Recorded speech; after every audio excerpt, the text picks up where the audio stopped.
সুপ্রিয় শিক্ষার্থী বন্ধুরা, সকলকে স্বাগত জানাচ্ছি আজকের আরও একটি নতুন ক্লাসে। এই মুহূর্তে যারা অফলাইন থেকে এবং অনলাইন থেকে দেখছেন সকলকে স্বাগত জানিয়ে আজকের ক্লাসটি শুরু করছি। আজকে আমাদের আলোচনার বিষয় হলো, গতদিন আমরা আপনাদেরকে শিখিয়েছিলাম কিভাবে একটা প্রাকৃতিক দৃশ্য আঁকতে হয় মোটামুটি ভাবে।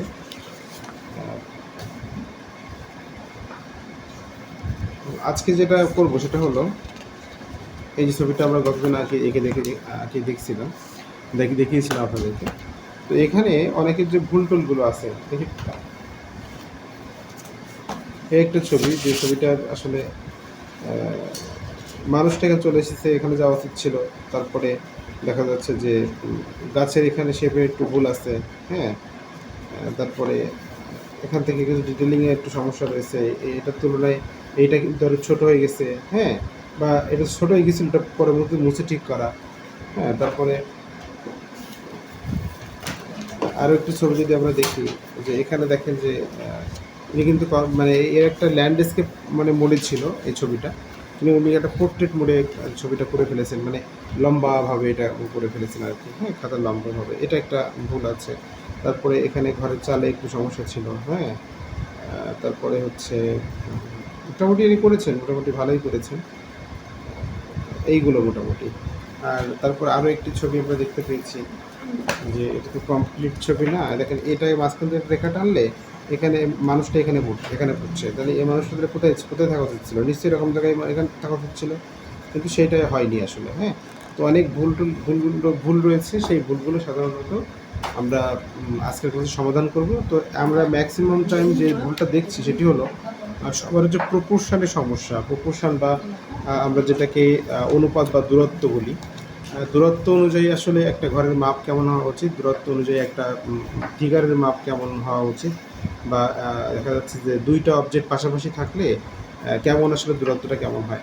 ধরুন আমরা যদি এখান থেকে একটা গাছ আঁকি, মানে আজকে ক্লাসটা কিন্তু একটা সমাধানমূলক ক্লাস, যে ভুলগুলো আসলে ফেস করছেন আপনারা। যদি মনে করেন এখান থেকে একটা গাছ আঁকি, ধরেন একটা গাছ আমরা এখান থেকে আঁকলাম, গাছ আমরা আঁকার চেষ্টা করেছি।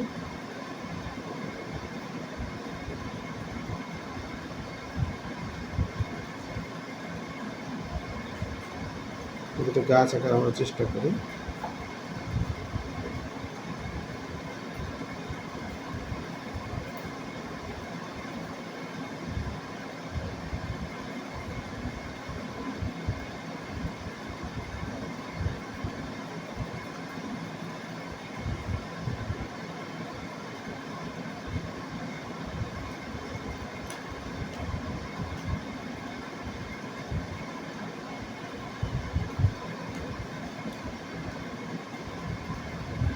এই যে একটা গাছ আমরা এঁকেছি, দেখুন এখানে আমরা একটু গাছের পাতা কিন্তু দেখিয়ে দেওয়ার চেষ্টা করছি।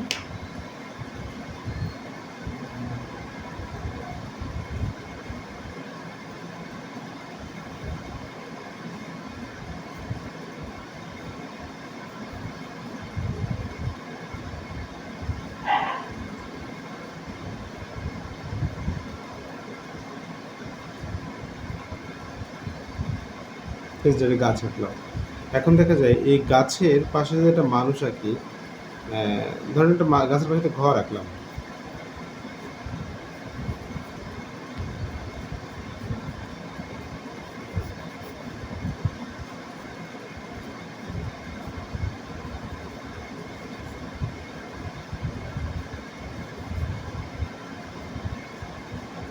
গাছের পাশে একটা ঘর এঁকেছি।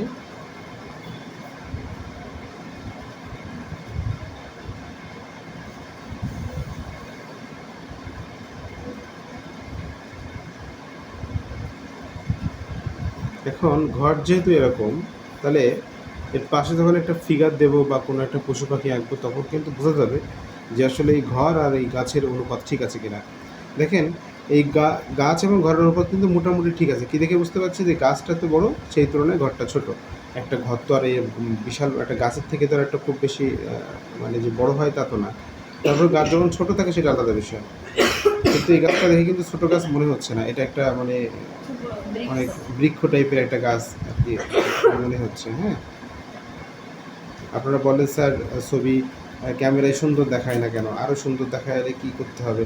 আসলে আমি তো এই শেডগুলো ভালো করে দিই না, আসলে এই শেডগুলো দিলে ছবিটা আরও রিয়েলিস্টিক হয়ে ওঠে। হ্যাঁ, এই যে শেডগুলো ড্রয়িংয়ে তো আসলে শেডগুলো চলে না, ড্রয়িংয়ে শেড দেওয়া যাবে না। হ্যাঁ, ড্রয়িং মানে রেখাচিত্র, তার মধ্যে এত আলো ছায়া এত ডিটেলিং করে বের করার দরকার নেই। হ্যাঁ, এই যে এই কারণে আমরা এই মোটামুটি একটা ছবি আঁকলাম। এখন দেখা যায় যদি একটা মানুষ আমি পাশে আঁকি, ধরুন একটা মানুষ হেঁটে যাচ্ছে, যদি আমি আঁকার চেষ্টা করি, হ্যাঁ, একটা মানুষ হেঁটে যাচ্ছে,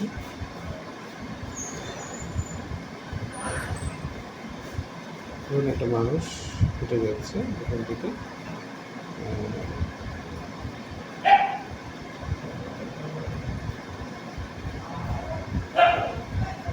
একটা মানুষ হেঁটে যাচ্ছে, এই একটা মানুষ হেঁটে যাচ্ছে, তাই না?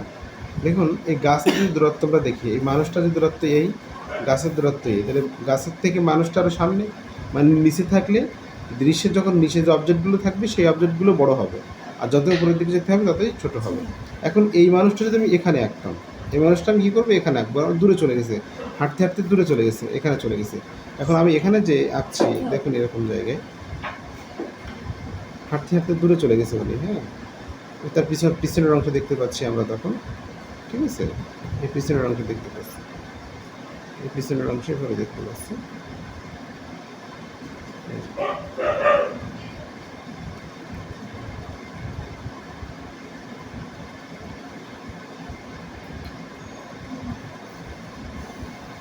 এই পিছনের অংশ দেখতে পাচ্ছি, হুম,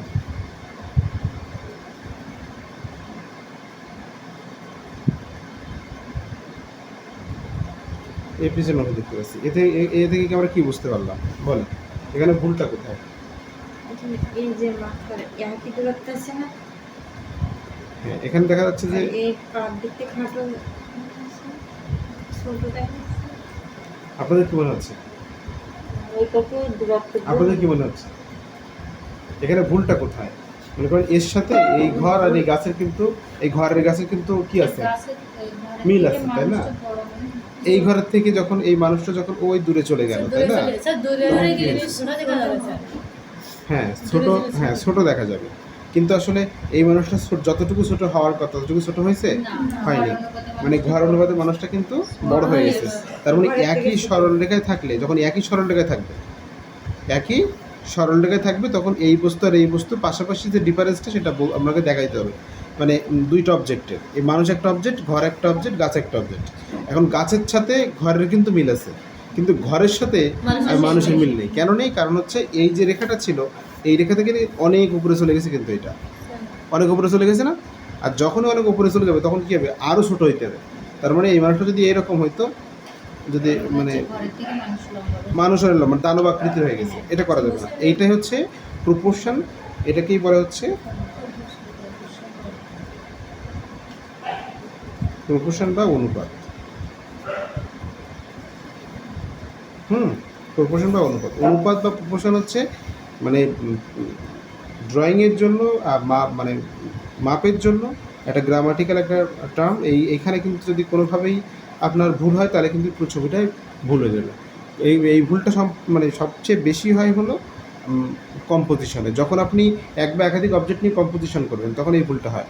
যখন কম্পোজিশন না করবেন, একটি অবজেক্ট আঁকবেন, যদি আমার শুধু মানুষটা আঁকতাম তাহলে কি এই ভুল আমার হতো? হতো না। যদি এই মানুষটা আমার এখানে থাকতো তাহলে কেমন হতো? যখন এই মানুষটা আমার এখানে থাকতো তখন কিন্তু অনেক ডিটেল করে, হ্যাঁ, অনেক ডিটেল করে এই যে ঘাটটারগুলো সুন্দরভাবে বোঝা যাবে। হ্যাঁ, এখান থেকে দেখা যাচ্ছে এরকম করে এই দিয়ে, হ্যাঁ, এখান থেকে এমন এই দিয়ে, এখান থেকে হাট, ধরেন এই যে সামনের দিকে এখান থেকে হেঁটে চলে যাচ্ছে, তখন এটা আরও এখান থেকে বড় করে দিলাম।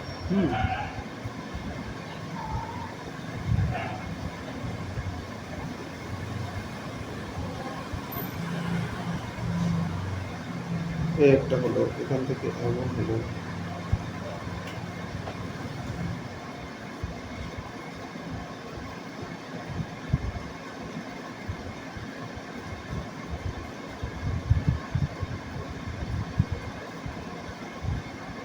এই যে হয়েছে, এই মানুষটা কিন্তু আরও বড় হয়ে গেল, কারণ কি এই মানুষটা আরও নিচের দিকে তাই। ঠিক আছে, মানে এভাবে কিন্তু সাধারণত এর মানে যে পার্থক্যটা এটা বুঝতে হবে। তাহলে প্রপোর্শনটাটি কিন্তু এমন, শুধু এই বলে কথা না, দুইটি অবজেক্টের ক্ষেত্রে একই রকম হবে। ধরেন আপনি একটি কোনো একটা সময় নেই, স্কুল টাইম হয়ে গেছে। স্যার আমরা 50 ছবিটায় এই জিনিসটা আছে। ওই যে হ্যাঁ হ্যাঁ হ্যাঁ হ্যাঁ, ধরেন এইখানে যে আমি একটা মনে করেন একটা কি বলবো, একটা আপেল আঁকলাম, তাই না? মনে করেন একটা আপেল বা একটা লেবু আঁকলাম, সাপোজ একটা লেবু আঁকলাম, ঠিক আছে, একটা লেবু আঁকলাম। এখন এই লেবুটা যখন আমি আঁকলাম, এর পাশে তখন একটা লঙ্কা আঁকবো, মানে ঝাল, ঝালটা মনে করেন আমি আঁকলাম এরকম, এর ওই পাশে ঝালটা, ঝালটা আমি এরকম আঁকলাম।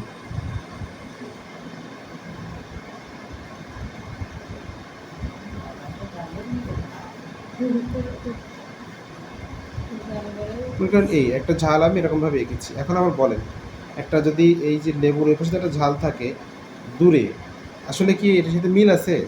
মিল নেই। তাহলে এটা বড় হয়ে গেল না, অনেক মোটা হয়ে গেল না? এই ঝালটা যদি এখানে থাকতো তাহলে কেমন হতো? এই সামনে থাকলেও কিন্তু দেখেন ওপরে তো, এই সামনে থাকলেও কিন্তু কি হতো? ছোট হয়ে যেত। এই যে ছোট হয়ে যেত,